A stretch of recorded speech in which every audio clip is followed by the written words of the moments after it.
Hello बच्चा parties, कैसे हैं आप सब लोग। Welcome back to my YouTube channel RC classes, जहाँ पे लर्निंग होगी फन के साथ, आपकी अपनी बायो मेंटर रितु चौहान के साथ। तो कैसे हैं आप सब लोग। आई होप आप लोग बहुत अच्छे होंगे, पढ़ाई आपकी अच्छी चल रही होगी। तो हम अभी पढ़ रहे थे breathing and exchange of gases का चैप्टर, जिसमें अभी तक हम मैकेनिज्म तक कंप्लीट कर चुके हैं, राइट। अब हमें आज पढ़ना है पल्मोनरी वॉल्यूम्स एंड कैपेसिटी। तो चलो आज का लेक्चर शुरू करें। तो पल्मोनरी कैपेसिटी और पल्मोनरी वॉल्यूम क्या है। देखो, वॉल्यूम मतलब आप कितने अमाउंट ऑफ एयर इंस्पायर कर रहे हो और एक्सपायर कर रहे हो, कितनी आपके लंग्स के अंदर जा रही है और कितनी बाहर आ रही है, that is your pulmonary volume. और जब हम एक से ज्यादा दो तीन वॉल्यूम्स का सम करते हैं, ऐड करते हैं, उसे हम बोलते हैं कैपेसिटी। क्लियर आया समझ में। तो पल्मोनरी वॉल्यूम और कैपेसिटी क्लियर है। तो आप चलो आज की कहानी हम शुरू करेंगे अब। तो सबसे पहले होती है आपकी टाइडल वॉल्यूम। क्या होती है? Tidal volume. तो टाइडल वॉल्यूम क्या है? This is the amount of air which is inspired और expired during normal breathing. Normal breathing के टाइम पे जितनी एयर आप इंस्पायर कर रहे हो, आप एक्सपायर कर रहे हो, उसे हम बोलते हैं टाइडल वॉल्यूम। नॉर्मल ब्रीथिंग आपको पता ही है, जब आप बैठे हैं, चल रहे हैं, सो रहे हैं, खा रहे हैं, पी रहे हैं, जो समय हम जो इंस्पायर एक्सपायर करो, that is a normal breathing. तो उस टाइम पे आप कितनी अमाउंट ऑफ एयर ले रहे हो, छोड़ रहे हो, that is your tidal volume. Normal breathing के टाइम पे जितनी अमाउंट ऑफ एयर आपके अंदर जा रही है, जितनी बाहर आ रही है, वो हो जाएगी आपकी टाइडल वॉल्यूम। ठीक है। तो टाइडल वॉल्यूम का ग्राफ आएगा यहाँ पे कि नॉर्मल ब्रीथिंग। देखो, मैं ग्राफ जब आपका ऊपर जाएगा इंस्पायर हो जाएगा, और जब मैं नीचे आएगा तो ये मतलब आपकी एक्सपायरेशन। ये इंस्पायरेशन, ऊपर सांस छोड़ी तो नीचे आ जाएगा ग्राफ। तो ये एक साइकिल कंप्लीट है, आपने सांस ली और छोड़ी, फिर से आपने इंस्पायरेशन किया, अगेन एक्सपायरेशन। ठीक है। तो ये जो है पूरा आपका, ये आपकी क्या हो जाएगी? Tidal volume. और टाइडल वॉल्यूम होती कितनी है? 500 ml। कितनी होती है? 500 ml। ठीक है। ये तो नॉर्मल ब्रीथिंग हो गई। अच्छा ये बताओ कि जितनी एयर आपने इंस्पायर करी, क्या उतनी ही एयर आपकी लंग्स तक, आपकी एल्वेलाई तक पहुंचती है? सोचो। आपने क्या किया? आपने 500 ml एयर जो है वो आपकी बॉडी के अंदर इंस्पायर करी। कितनी करी? 500 ml गई आपकी बॉडी के बॉडी मतलब आपकी बॉडी के अंदर गई आपकी कितनी? 500 ml। 500 में से जो 350 ml वॉल्यूम है वो पहुंचती है आपके एल्वेलाई तक, जिसे आप क्या बोलते हो? Alveolar volume. कितनी पहुंचती है आपकी? 350 ml। तो बाकी कहाँ गुल हो जाती है? बाकी हो जाती है रास्ते में गुल। मतलब कि नोज से जब आपने एयर इंस्पायर करी, जो आपका जो पूरा कंडक्टिंग सिस्टम है, वहां पे वो एयर क्या हो जाती है? वहां पे रुक जाती है या वहीं पे रह जाती है। तो लंग्स जो लेफ्ट आउट हो जाती है इन योर कंडक्टिंग सिस्टम, उस एयर को हम क्या बोलते हैं? डेड स्पेस या एनाटॉमिकली डेड स्पेस। क्योंकि वो जो एयर होती है वो एक्सचेंज में हेल्प नहीं करती है। आया समझ में। ली थी आपने 500, पहुंची कितनी मिली एल्वेलाई को? 350। वो हो गई आपकी एल्वेलर वॉल्यूम। बची जो आपकी 150, वो कहाँ है? आपके कंडक्टिंग पार्ट में रह गई, तो उसे आपने क्या बोला? Dead air space. क्लियर आया समझ में। तो 500 में से 350 पहुंची आपके एल्वेलाई के पास, जिसे आपने बोल दिया एल्वेलर वॉल्यूम। 150 ml जो है वो हो जाएगी आपकी dead air space. Clear.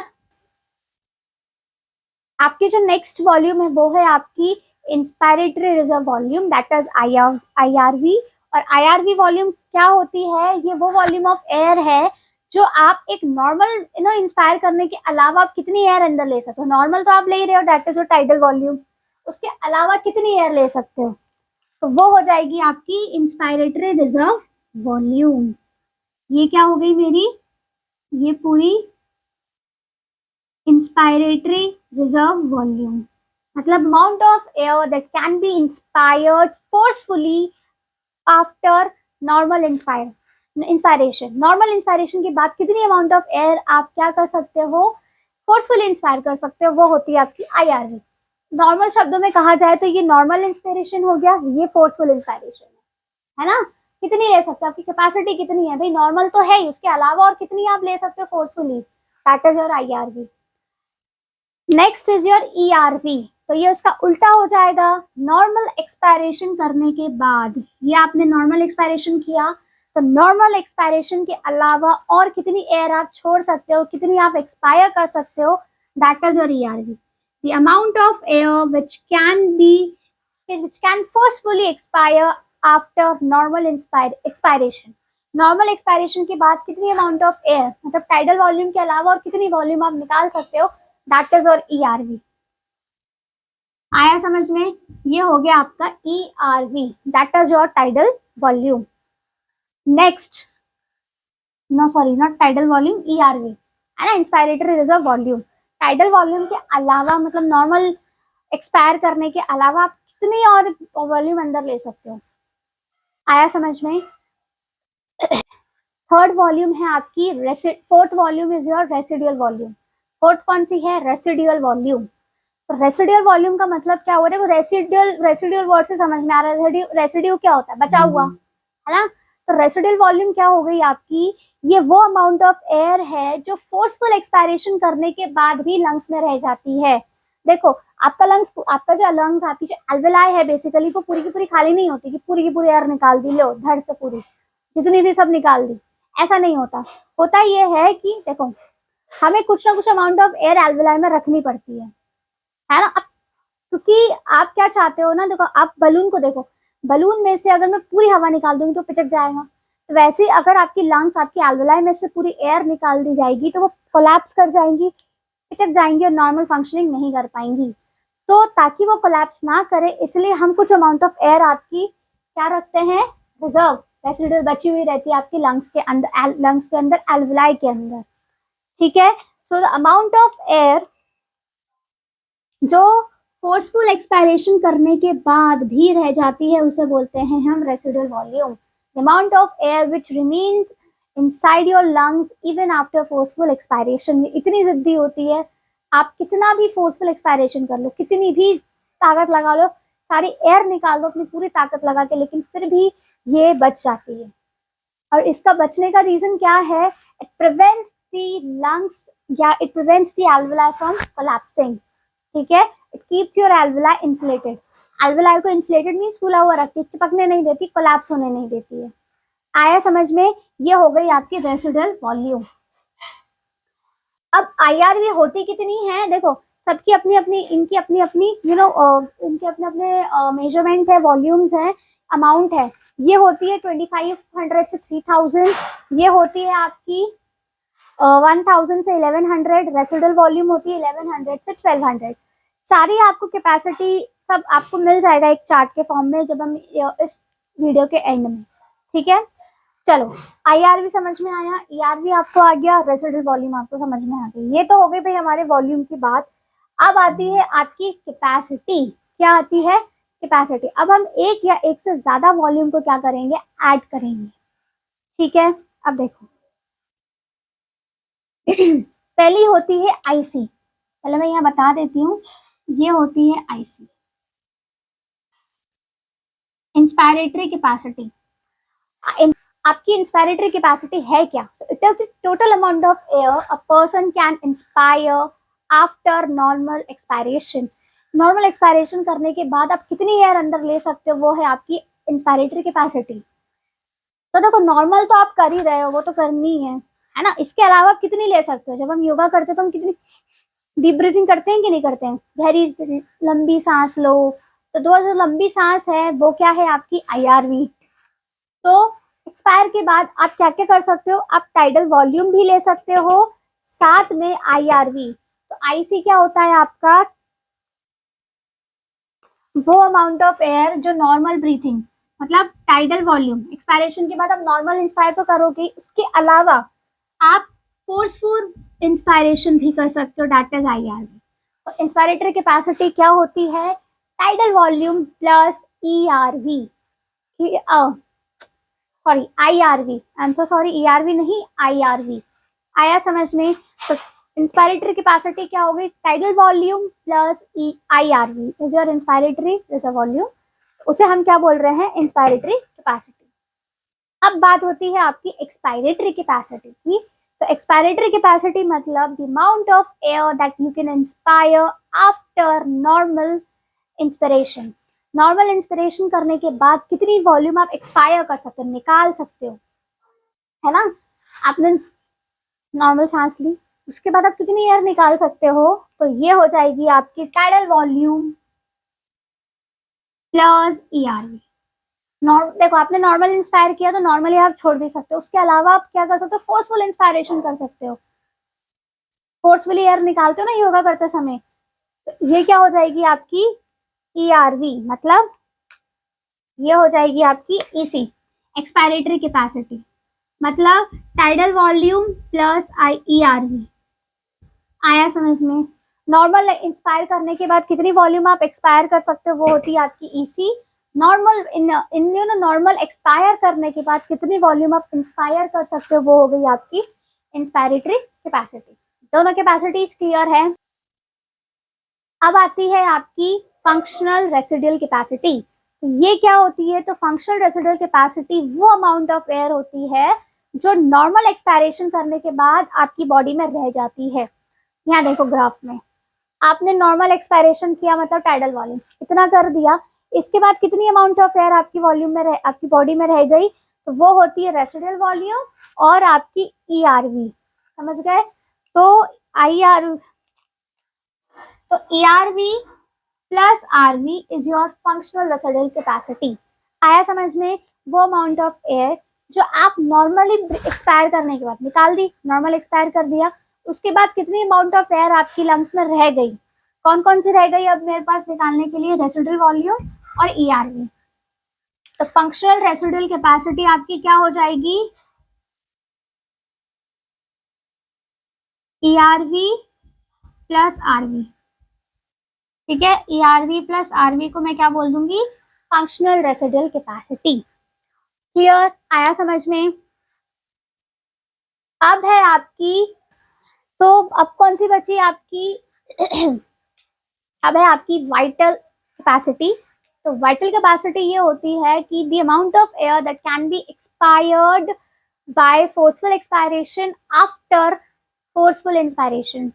Forceful inspiration करने के बाद कितनी अमाउंट ऑफ एयर आप एक्सपायर कर सकते हो, तो आप नॉर्मल वॉल्यूम तो कर ही सकते हो टाइडल वॉल्यूम, उसके अलावा एक्सपायरेशन मीन्स फोर्सफुल एक्सपायरेशन भी कर सकते हो।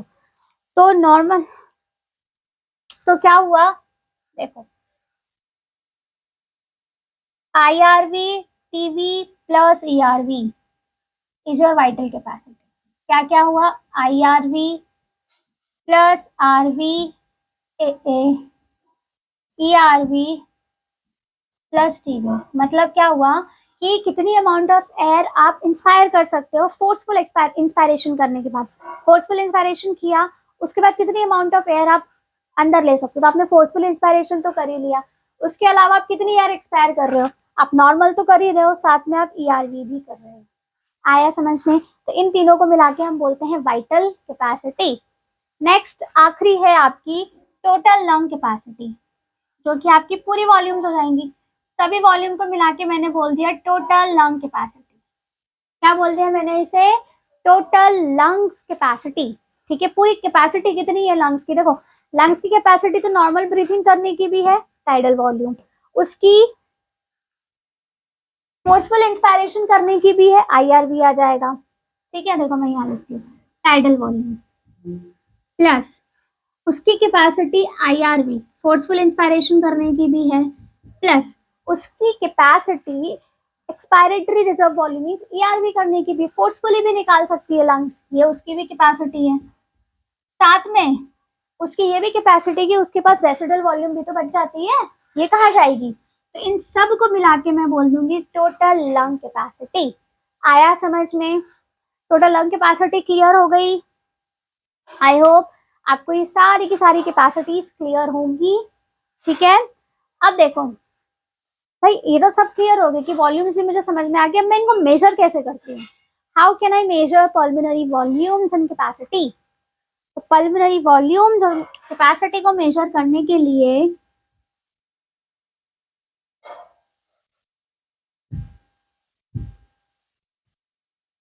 can be measured by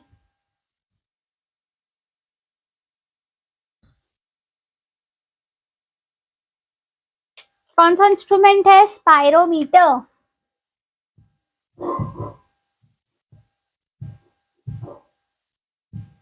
spirometer, spirometer major करता है, लेकिन उसमें सबसे इंपॉर्टेंट क्वेश्चन क्या है कि which volume can not be measured by spirometer. आप बाकी सब वॉल्यूम तो मेजर कर रहे हो स्पायरोमीटर से, लेकिन ऐसी एक वॉल्यूम है जो आप मेजर नहीं कर सकते। कौन सी है? That is your residual volume.